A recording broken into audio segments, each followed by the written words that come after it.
Hey guys, welcome है आपका आपके अपने चैनल ग्लोबल टीचिंग में। फर्स्टली मैं आपको बता दूं, आज हम यूनिट सेकंड स्टार्ट करने वाले हैं, Erik Erikson physico social theory. तो पहले हम जान लेते हैं कि एरिक एरिक्सन कौन है। बट सबसे पहले आप चैनल को सब्सक्राइब कर लीजिए और वीडियो को लाइक कर दीजिए।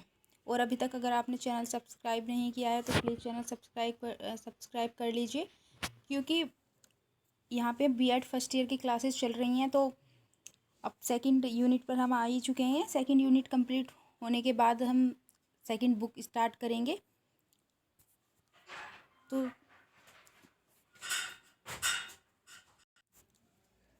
तो जान लेते हैं कि जो एरिक एरिक्सन थे वो क्या थे और इन्होंने किस बारे में थ्योरी दी अपनी। तो फर्स्टली तो यही है कि जो एरिक एरिक्सन थे वो एक जर्मन वैज्ञानिक थे। इनका जन्म जो हुआ था वो जर्मन में हुआ था। इनका जन्म हुआ था 15 जून 1902 ईस्वी को और मृत्यु हुई 12 मई 1994 ईस्वी को। इन्होंने फिजिकोलॉजी एक थ्योरी दी, तो उसी के बारे में आज हम बात करेंगे। ये काफ़ी इम्पोर्टेंट है। इरेक्शन का मनोसामाजिक सिद्धांत काफ़ी इम्पोर्टेंट है बीएड में। इससे क्वेश्चन आता ही है, लॉन्ग क्वेश्चन में आता है। तो देखते हैं एरिक एरिक्सन के बारे में आज। ये देखिए, यूनिट सेकंड है बाल विकास संबंधी सिद्धांत एवं उनकी सार्थकता। तो इस यूनिट में हम पढ़ेंगे जीन पियाजे को और एरिक एरिक्सन को, और 2-3 टॉपिक और हैं जो इम्पोर्टेंट हैं। तो फर्स्ट तो हम एरिक एरिक्सन से ही स्टार्ट करने वाले हैं।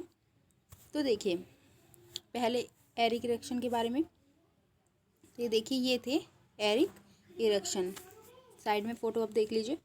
एरिक एरिक्सन उनके मनोविश्लेषकों में से एक हैं जिनके सामान्यतः एक फिजिकोलॉजिस्ट के रूप में पहचान की गई है, जिनकी इन्होंने व्यक्तित्व के सिद्धांत के प्रतिपादन में फ्रायड द्वारा प्रस्तावित विकासात्मक अवस्थाओं को स्वीकार करते हुए उसे व्यक्ति के पूरे जीवन काल तक विस्तृत अध्ययन किया। देखिए, पहले जो हम पढ़ा था हमने बाल विकास वगैरह के बारे में, तो वो क्या था कि वहाँ पे स्टेजेस जो दी जाती थी तो वो बस प्रौढ़ावस्था तक दी जाती थी। कोई मनोवैज्ञानिक जो हुए हैं तो उन्होंने सिर्फ किशोरावस्था तक ही दी है। बट जो एरिक एरिक्सन थे उन्होंने बुढ़ापे तक जो स्टेज होती हैं उन्हें 8 स्टेज में डिवाइड किया। बचपन से लेके, जब बच्चा जन्म लेता है तब से लेके बुढ़ापे तक, तो उन्होंने 8 स्टेज में डिवाइड कर दिया इसको। और इस सिद्धांत को ही मनोसामाजिक सिद्धांत कहते हैं। तो मेन चीज़ क्या है, इन्होंने बोला क्या था, इनकी जो धारणा है वो क्या थी। सबसे पहले इन्होंने यही बोला था कि जो दुख आते हैं या जो समस्याएं आती हैं तो वो समस्या एक संकट नहीं है, बल्कि अगर समस्या किसी इंसान के पास में आती है, किसी व्यक्ति को कोई समस्या होती है तो वह उससे कुछ ना कुछ सीखता है। तो उसके अंदर गुणों का विकास होता है उससे, कि अगर कोई किसी के पास कोई समस्या आई तो वो है उससे समस्या से निकलने का हल ज़रूर ढूंढेगा। उससे क्या होगा, उसके गुणों का विकास होगा। तो जो समस्या है वो व्यक्ति को बहुत कुछ सिखाती है। तो यही इनकी कहने की धारणा थी कि समस्या एक संकट नहीं है, बल्कि उससे विकास व्यक्ति के अंदर बढ़ते रहते हैं, व्यक्ति का विकास होता रहता है और एक हिम्मत सी आ जाती है। तो ये हो जाएगा। इसके सिद्धांत में फ्रायड के विचारों से थोड़ा हटकर व्यक्तित्व को सामाजिक एवं ऐतिहासिक कारकों के रूप में भी समझने की कोशिश की गई है। इसलिए इनके द्वारा प्रतिपादित व्यक्तित्व के सिद्धांत को मनोसामाजिक सिद्धांत कहा गया। अब इन्होंने क्या किया, फिर इन्होंने पूर्व कल्पनाओं को संक्षेप में वर्णन किया। तो वो क्या किया, इन्होंने सबसे ज़्यादा ध्यान किस चीज़ पे दिया मानव प्रकृति में। तो इन्होंने पूर्णतावाद और पर्यावरणीयता तथा परिवर्तनशीलता को सबसे अधिक महत्वपूर्ण बताया है। और बाकी जो चीज़ें होती हैं जैसे कि विवेक का पूर्णता, वस्तुनिष्ठता, विषम स्थिति, ये इन चीज़ों पर कम महत्व दिया है इन्होंने। तो इन्होंने 8 स्टेज जो दी है तो वो देखिए कौन कौन सी हैं। ये सब आप देख लीजिए जो लिखा हुआ है। क्योंकि मेन चीज़ है समझना। पहले हमें पता होना चाहिए कि जिसके बारे में हम पढ़ रहे हैं वो कौन है। तो आपको याद ही हो गया होगा कि इनका जन्म कब हुआ था, इनकी मृत्यु कब हुई थी और कहाँ के थे, जर्मन के थे। और कौन थे, तो फिजिकोलॉजिस्ट थे एक। और इन्होंने अपनी धारणाएं क्या दी हैं, तो इन्होंने अपनी धारणा दी है कि व्यक्ति अपनी अगर किसी व्यक्ति को समस्या होती है तो वह उससे कुछ ना कुछ अवश्य सीखता है और उससे गुणों का विकास होता है और ये जीवन पर्यंत, पूरे जीवन मतलब चलता ही रहता है। तो ये सब तो हो गया। अब देख लेते हैं इनकी 8 स्टेज कब से होती हैं और कब से कब तक होती हैं। देखिए, तो ये वही सब लिखा है जो हम डिस्कस कर चुके हैं। फर्स्ट होती है ट्रस्ट वेज मिसट्रस्ट, विश्वास बनाम अविश्वास। यह जो अवस्था होती है वो जन्म से लेकर 1 साल की उम्र तक होती है। तो इसमें बात की गई है धनात्मक पॉजिटिव ईगो क्वालिटी की जो बच्चों में विकसित होती है। तो इनका कहना था कि जब बच्चा जन्म से लेकर 1 साल तक का होता है तो वो अपनों को पहचानने लगता है, डर और प्यार को वो समझने लगता है, थोड़ा थोड़ा करके वो समझता है। अगर इसमें बच्चे को प्यार से समझाया जाता है तो वह समझने लगता है थोड़ा थोड़ा, मतलब टाइम पर अपनी माता को समझने लगता है, उसके ध्यान रखना। अगर जैसे बच्चे का उस टाइम पर ध्यान रखा जाएगा तो उसमें एक इच्छा शक्ति डेवलप होगी। और अगर बच्चे का ध्यान नहीं रखा जाएगा तो उससे क्या होगी, उसकी इच्छा शक्ति कमज़ोर हो सकती है। सेकेंडली उन्होंने दिया था स्वतंत्रता बनाम शर्म संदेह। तो इसमें हो जाएगा, यह अवस्था 2 साल से 3 साल तक की होती है। तो यह बालक इससे पहले की मनोसामाजिक अवस्था में विश्वास या आस्था का भाव विकसित कर देता है। देखिए इसमें क्या होगा, इससे पहले की अवस्था में बच्चे पूर्णतः एक दूसरे पर निर्भर रहते हैं, मतलब माता पिता पर निर्भर रहेंगे या आसपास उसके जो भी लोग हैं। 1 साल तक बच्चा दूसरों पर निर्भर रहता है कि उसे अगर भूख लगी है, दूध पीना है, तो दूसरों पर ही निर्भर है, जो आसपास हैं वही उसका ध्यान रखते हैं। इसमें क्या करता है, सेकंड स्टेज में बच्चा क्या करता है, जैसे टॉयलेट जाना होता है उसे, तो वो खुद से मतलब जिद करेगा वहाँ पे जाने की। अगर उसे मतलब उसमें इसमें आदत डाली जाती है बच्चे के अंदर, जैसे कि वो कुछ इशारा कर सके या कुछ बोलने की कोशिश कर सके कि उसे भूख लगी है, मतलब अपने ऊपर आत्मनिर्भर थोड़ा थोड़ा बच्चा होना स्टार्ट हो जाता है। तो ये हो जाएगी। अब ये देखिए इसे याद कैसे कर सकते हैं, ये जो 8 स्टेज हैं तो उसे कैसे याद कर सकते हैं। तो फर्स्टली हो जाएगी ट्रस्ट, तो टी हो जाएगा यहाँ पे। सेकंड हो जाएगा ए, मतलब एटोनॉमी, वेज सेम डाउट, स्वतंत्रता बनाम शर्म संदेह। थर्ड हो जाएगा आई।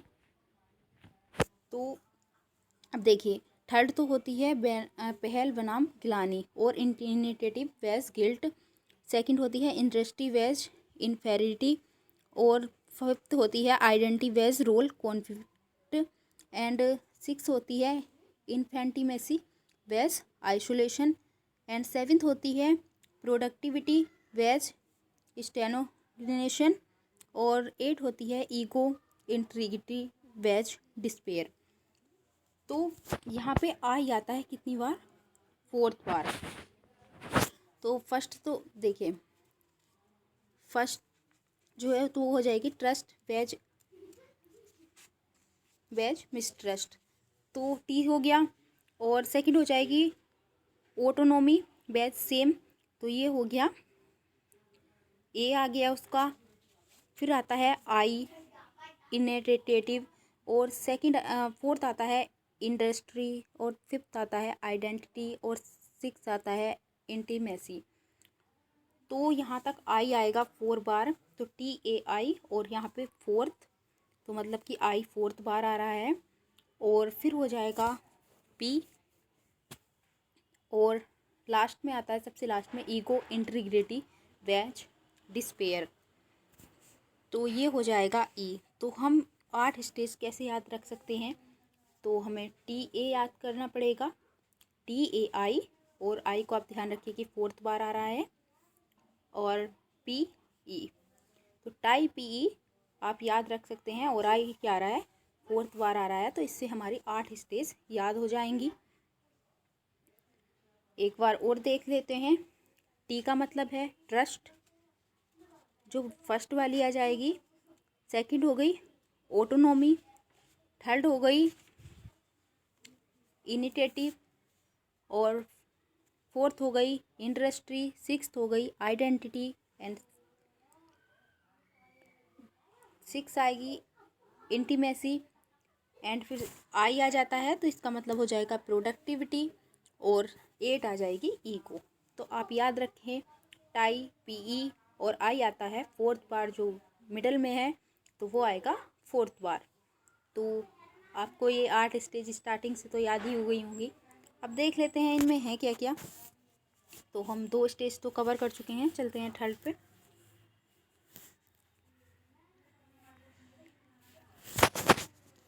ये देखिए पहल बनाम गिलानी। तो सबसे पहले तो यही होना चाहिए कि जो अवस्था है तो कितने से कितने तक होगी। तो जो फर्स्ट वाली हो जाएगी ट्रस्ट वेज मिसट्रस्ट। ट्रस्ट मतलब उसमें ये रहता है कि ट्रस्ट, बच्चा ट्रस्ट करना सीख जाता है। जैसे उसके आसपास के लोग होंगे, उन्हें पहचानेगा, उन पर ट्रस्ट करना स्टार्ट कर देगा। अगर कोई उसका बच्चे का ध्यान रखता है, अगर उसका कोई ध्यान नहीं रखता है तो वो उससे मिसट्रस्ट होना स्टार्ट हो जाएगा बच्चा। तो फर्स्ट हो गई। अब क्या करना है, तो अब वो होती है जन्म से लेकर 1 साल तक। सेकंड वाली पे हम चले तो वो कब से हो गई 2 से 3 साल तक। अब थर्ड पे हम आए पहल बनाम गिलानी, तो ये होती है 4 ईयर से 6 ईयर तक। तो 4 से 6 हो गई।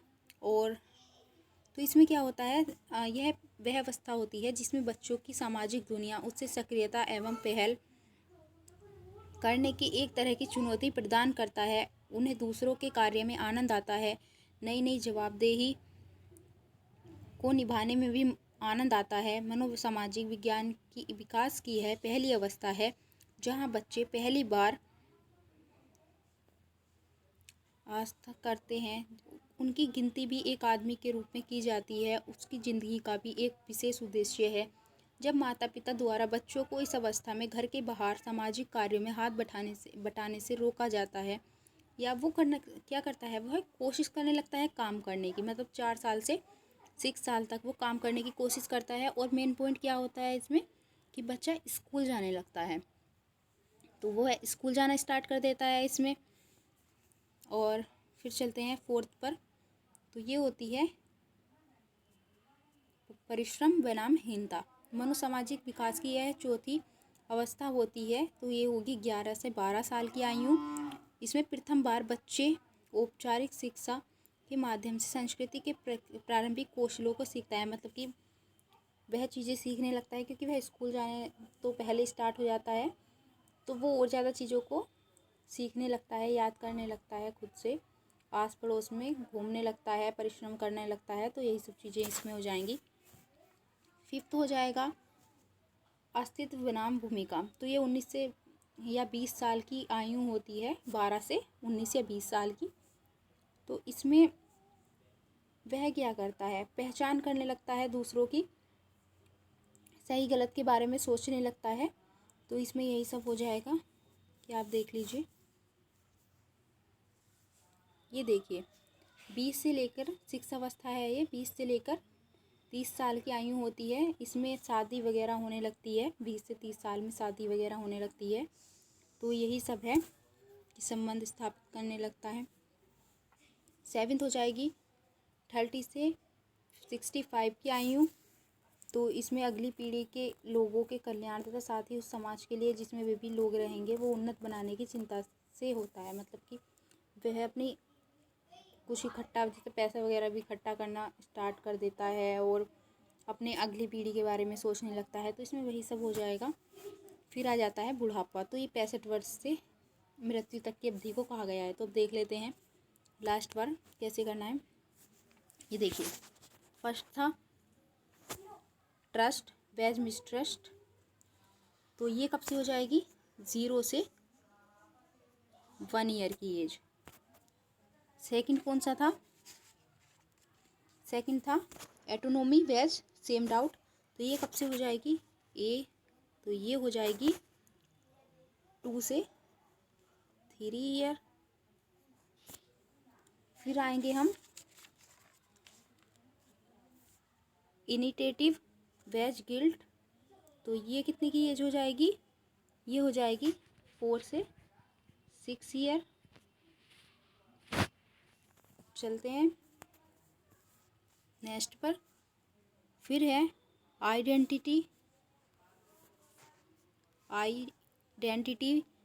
वेज रोल कंडक्ट, तो ये हो जाएगी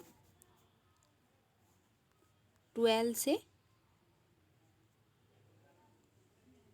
19 ईयर। तो और चलते हैं अभी।